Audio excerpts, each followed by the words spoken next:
Yeah! Welcome to another Ramble Radio. But it's Vinny. Yeah! But Face rake. I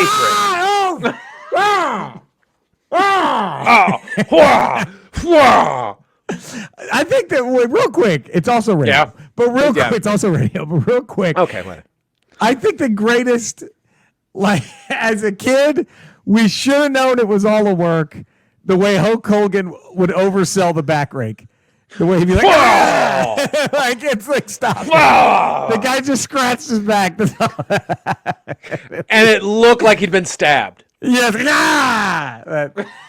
Just fingernails down the back. We should have now. Okay, logic would perceive that it's just you and I. Of course. Guess what? Right there he is. Cody himself. I know. We're not on. Cody is here. We're doing this. They didn't do Cody, the Attitude Era didn't really have the back rake, did it? Do you remember many back rakes in the Attitude Era? No. There was a lot of ball kicks. Ball kicks. Not a lot of back rakes. They went to the ball kick shot a lot. You know, it's funny. I was just talking to my friend about the Attitude Era because he sent me like Kane's Hall of Fame video. Yeah. And it was, I said to him, I didn't realize that everything in the Attitude Era was on fire. Like all of the clips, like people are getting set on fire. The ring is on fire. Like, everything was fire. It was war. Raw was war. Raw was war. It's fire, man. You know, is this? Whoa. What have you done? This might be blasphemy, but could you argue that the craziest moment? Oh no, never mind. I take it back. We all know what I keep forgetting. Clearly, Hell in the Cell was the defining Attitude Era. That was Probably. Nothing. Yeah. But I think match-wise, if we're going to put that on a plateau, number 2, yeah, is it Edge spearing Hardy off the top of the ladder? Yeah. I mean, that was fucking crazy. I mean, yeah, but where do you put Mae Young giving birth to a rubber hand? Or the Dudleys. That's got to be in between one. You got to. Didn't the Dudleys put Mae Young through a table too on Raw? Yeah, they put her through a table, and at one point I think she went topless. She did. I remember that. She did go topless. Wow, Mae Young. Wow. May 75 years young, and we were both able to scratch that off our Spank Bank wish list, right? It's still my screensaver. It's still there. Whenever I have trouble getting over the top, I just flick on the TV. The there it is. Bam. You don't know how many times I'm done. I'm home. Look, I don't want to say this about myself, but you know how many times I've just violently shoved Andre away from me because it's just not the same as the Mae Young. There's just not enough wrinkles. No, it's just not right. Not enough. Well, here we go. Ramble Radio. Back. Yes, go. I'm ready. I introduced Colton to the magic that is the Gambler. The song. Was he invested in the story? It's his favorite. It's now his favorite song currently. And he had to write a poem for school for the incoming 6th graders next year, and he based it structurally off the Gambler. So he's on a train with the 6th grader bound for nowhere. And the 6th grader dies in the middle of He's the one who dies giving the 6th grader advice. Advice on how to know when to hold them. Know when to fold know when to ask when to go pee. Yeah. Know when to take a note. Know when to not take a note. Know what corner to go finger blast before you get busted. So that is fucking amazing. Job well done for me. Yeah, man. And you have Kenny Rogers shirt on yourself. I have a Brewster Baker shirt, dude. So. This is. I mean, we're the height of Kenny Mania here. There was that happening, and it's coming back. We are proof positive that Kenny Mania didn't die with Kenny. No, can we lives say on? That? It's immortal. Kenny Rogers, the immortal Kenny Rogers. He lives on in our hearts and in our maybe not the thoughts. last 5 or 10 years. Maybe the political views of the last 5 years we can get.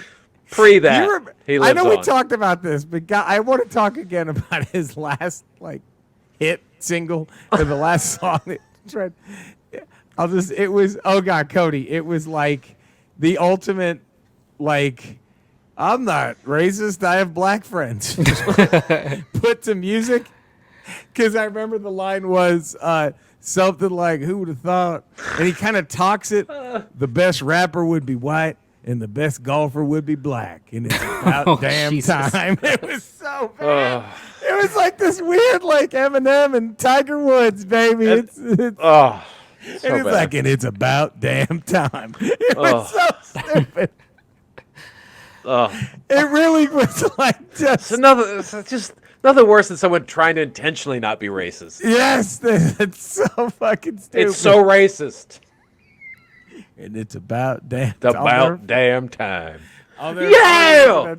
We're not racist. That's right. We like black golfers. We're not racist. We like that one black guy who's a billionaire and votes Republican. We like him. He's all right. Fucking A. Unbelievable. Apparently, Bill Simmons was annoyed. Did you hear about this? That Jim Nantz felt cancel culture. He felt that Jim Nantz, he didn't have any backing of this, but Bill Simmons' theory was that cancel culture stopped Jim Nantz from making some kind of pun about the Japanese guy who won the Masters. What? Huh? Like, what the fuck was he supposed to say? What was Jim Nantz? What did he think? Was he just going to say the most... What fucking... I mean, it's just like... It was so stupid. But, yeah, that was like apparently... like it was like Bill Simmons was mad because cancel culture stopped Jim Nantz from saying something racist? Yeah, I guess he just saw like something weird and it was just so fucking stupid. Whatever. That was like... Was it the Boston coming out in him? Yeah, why do you gotta put that on Jim Nantz? What did Jim Nantz do to you? Yeah, Jim Nantz, like, what the fuck, man? Hey, fuck you. I've been so careful. Yeah, like, I mean, it's like, what did he want to just wheel out Tom Brenneman to just give his take on it once that putt went in? Kansas City, home of all them. God, could you? Oh man, that is.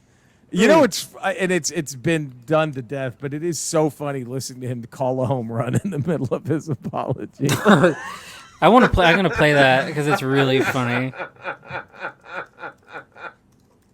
Is that was that reflex? Do you think that was just pure reflex? I mean, you have to be one of those play-by-play baseball guys because you have to fill all the dead air, but then still drop in the pertinent information. So you're just trained to be talking and all of a sudden call what's happening on the field. All right, here we go. I'm gonna play it.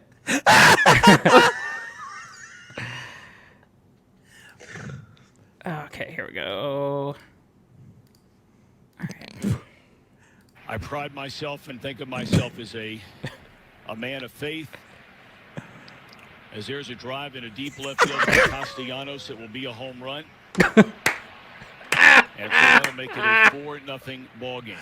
Oh, God. I don't know if I'm going to be putting on this headset again. No, you're done. I don't know if it's going to be for my bosses at Fox. I'm going to apologize for the people. You know, I'm gonna bastardize a joke, but this comedian, it reminds me of this great bit this comedian had. God damn it, it was a Chicago guy back in the 80s, and all the Chicago comics back then, they all had a Harry Carey bit, right? Yeah. But this guy had I forgot his fucking name, but Jesus, he had two Harry. He's just a road dude, right? He might have done some TV, but his two Harry Carey jokes were the fun. One of them is about like how Harry Carey just goes off on these tangents while he's calling a game, you know? Yeah. It's like, and I'm sitting there looking at this hamburger thinking, this is the biggest hamburger. Martinez triples into left. Martinez hits to left, triple play, Cubs win the game. I'm looking at this hamburger. You know, like he just doesn't even notice the most crucial. And the other one, and this is like it was one of those jokes that like sports fans, it's like your favorite joke once you hear it. And he does his impersonation of Harry Carey. It's just the funniest. He goes, bottom of the ninth, bases loaded, full count, Cubs down by 3. The pitch, God damn it. It's just perfect. God damn it. It's just, who hasn't been there as a sports fan? You know what I mean? It just shows how bad the Cubs were for the pitch. God damn it. Ball's down, kick is up. It's God damn it. God damn it. Oh, fuck. That is amazing. I know Cody has not seen Falcon and the Winter Soldier yet. Oh, man. Can we briefly not do a spoiler free? I think we did it last week. We did a spoiler free talk about it. Can we do it this week? Okay, I'm bummed that they didn't go all in on the Isaiah stuff. It seemed like more of a footnote. It seems like that's going to be passed over now. But I think they more than made up for it with where they're going now. Yes. And where this is actually going. And, okay, I'll just say, Cody, the shit they do to Bucky was jaw-dropping. Yeah. During the fight, I was like, what the fuck? That was like, and he played it so good. Like, it was like the Sebastian Stan guy, like, made it. It was both awesome, but the look on his face made it funny. You know what I mean? Like, the way he's just like, what the fuck? Like, dude, that was fucking one of the coolest things. And then that final shot is, Cody, I'm telling you right now, when you see it, that's going to be a Mondo poster. It should. This. It that should. Will 1,000%. It would be a splash page in a comic book. Yeah, it will be and you'll know when you see it. It's the final shot of the most recent episode that it is 1,000% should be a Mondo poster for Falcon and Winter Soldier. And what about that line after the Bucky fight we were talking about, where Captain America John Walker goes, "You have no authority here," or whatever, and then they go the Dora Milaje, whatever the Black Panther guard is. All those bald badasses. We have authority wherever we are. We have authority wherever we are. Oh, my. Dora Milaje. Dora Milaje. Dora Milaje. It is. He's like, you have no authority here. He's like, the Dora Milaje have authority wherever the Dula Milaje are. Spoiler alert, Cody, the Wakandans get involved. Man, the Dora. But you kind of knew that at the beginning. You knew Zemo was going to be involved, so the Wakandans had to be involved. They made a big point of when talking about Zemo, reminding everyone that he murdered King T'Chaka. Yeah. Right. So it is. Ooh boy, the fucking when the Dora Milaje show up, fucking hell I don't know what you would call it, the safety code, the backup on Winter Soldier was fucking amazing. It was like, ooh. I just love how every main character in this series so far has crossed that line of they've compromised their values to get to where they're trying to go. And everybody. And boy, does John Walker, Jesus Christ, he fucks the line as he's crossing it. It is. It was such a great shot, and then I just was so stunned, and we're probably talking it up, so it probably won't have the same impact once Cody sees it. Yeah, it'd be better if he went in blind. But man, I think it's just so well done, and that final shot is just like, okay. Like WandaVision, I enjoyed that whole series as a whole. Like, I loved every episode all the way through. I enjoyed the whole ride. I know some people had different parts that they like the beginning more than the end. They like the end more than the beginning. Yep. This series has been like, I've enjoyed it, but like that last episode, I can't wait to see the next episode. Yeah, that's what did the last episode. I was telling Cody before we started. These last two episodes, the ones Cody haven't seen yet, I think the show finally got its legs, and it found out where it's, at least audience-wise, the audience at least feels like I know where the show's going now. Yes, and it is, man. It's good shit. And Wyatt Russell, man, you're over on him now, huh? Oh, big time. Like before, I was kind of like, man, he looks too much like Kurt Russell. He's distracted. Right. He's not doing anything. He's just kind of like fucking, I want to be captain. Like the whole time, just bitching about shit. And this time, he's like, fuck, dude. Yeah, he just decided he became John Walker in this one. Yeah, he became John Walker. So that is Wow, it's and I don't know where they're gonna go with this. I wonder if they're setting him up to actually become U.S. agent or not. Like, I hope. We'll see. I hope. Yeah, we'll see. This is gonna be great shit. So there we go. Falcon Winter Soldier talk. Cody's got to get on this shit, man. Cody, let's do Good Willow Hunting pivot. Have you seen any of the next Back to the Futures yet? Not yet. No, haven't had the chance. I'm gonna say something, Eddie. Yeah. I don't know. I know it's weirder. Man, part 2, I love that fucking movie so much.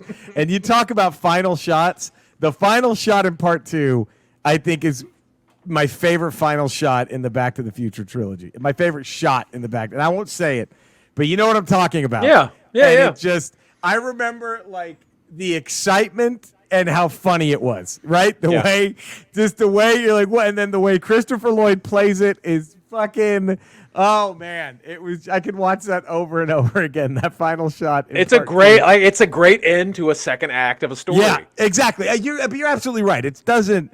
If that had been the last one, you'd be like, what the fuck? Like, you don't end a movie like this. What? This is it? Yeah, it clearly is a middle act. But it does not.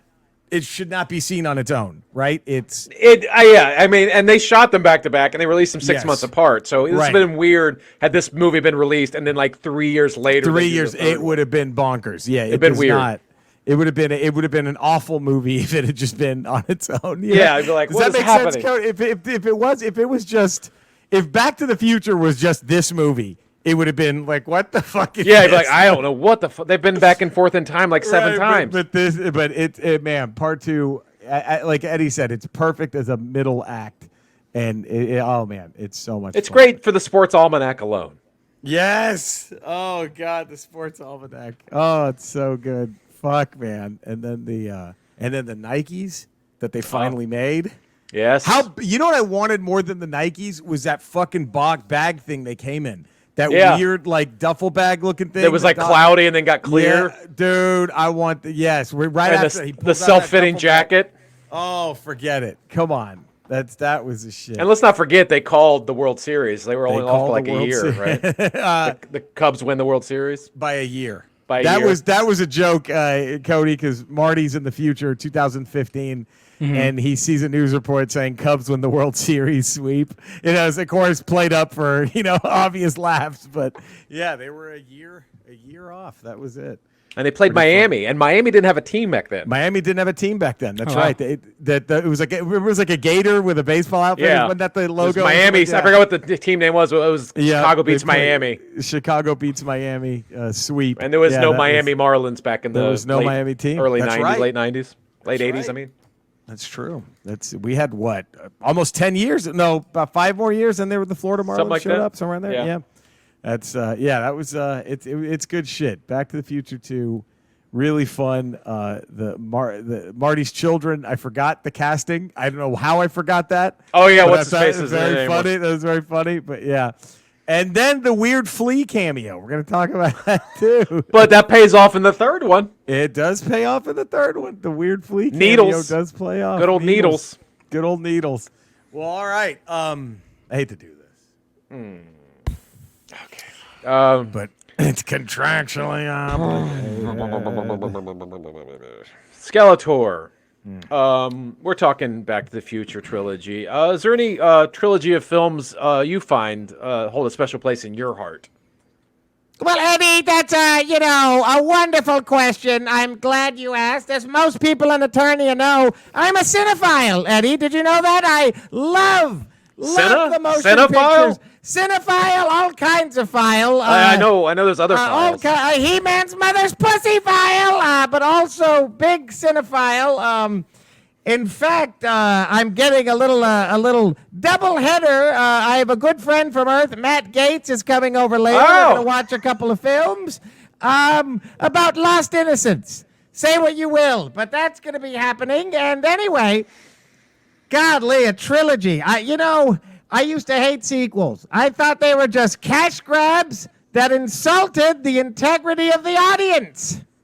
But the trilogy I keep coming back to It's how would you put it? What do you have epics in your world? This was an epic. We do have epics, yes. It's an epic tale of persevering. The dragons are in it, massive dragons, armies that number in the hundreds of thousands. A cinematic feat. I think I know where this is going. All filmed inside of He-Man's mother's pussy! There it is. CGI! There it is. CGI, baby! All inside her gaping vagina! All right, there we go. You just knew it. I just knew where it was going. I just had a hunch, and that's where it went. God damn. You know who's got plenty of hunches? He-Man's mom's pussy. A lot of hunches in there. What does that even mean? I don't know. I have no idea what. I mean, she might need to go to a gynecologist and get that checked out. Possibly. Yeah, Cody, if you ever want a movie watching buddy, hit me up. If you ever need someone. I know you critique films, but the ball's on you for saying you're a critic, and yet you haven't seen Desperately Seeking Susan. How could any critic not see a wonderful Madonna vehicle, Desperately Seeking Susan? Well, he's got a point. He's kind of got a point on that one, Cody. I would rather watch movies with Skeletor than Matt Gates. So. Whoa, that's a good point. Hey guys, just because there's receipts, don't go. It's not. We gotta wait. Let the evidence come out. We don't have any conspiracy tweets about a pizza parlor that we take as firm evidence. Let's just wait and let's let everything come out before we really convict Matt How come Gates, nobody's showing up at his fucking house like to investigate, like all those morons did for Pizzagate? You know what I mean? Yeah. It's fucking god. Shocking that it's become a political thing. Gee, I know why, you fucking idiot, Rocha, because we care about children. Okay, there we go. Yeah, I think Matt Gates made that evident. Yeah, boy. Oh, he cares about him all right. Oh, fuck that fucking. Hey, let's just wait. Let's not convict people yet until we hear that until Q says something. Oh, until Q. They know. They'll know. They'll know. So, Cody, I'm sorry, buddy. That's fine. You can catch me at Cinesnob Cody on Twitter, and you can also find movie podcast, the Cinesnob podcast, ReMCU, and Corn Stream available wherever you get your podcasts. Look at that, Eddie. Nice. Patreon.com, the Ralph Report 5 days a week. Then Tuesdays, Fridays, we got Ramble Radio. Wednesdays, we got Ramble Proper. And then Thursdays, we got Good Willow Hunting. That is the shit right there. We give you so much of the best content. You can see me every Monday as a smug nerd on my social media with Eddie Pence right there playing the role of my director. And that's fucking fun. I also, hopefully... And completely fictional. Completely fictional. Not based, on any person living or dead. Nah. Also... It's completely made up.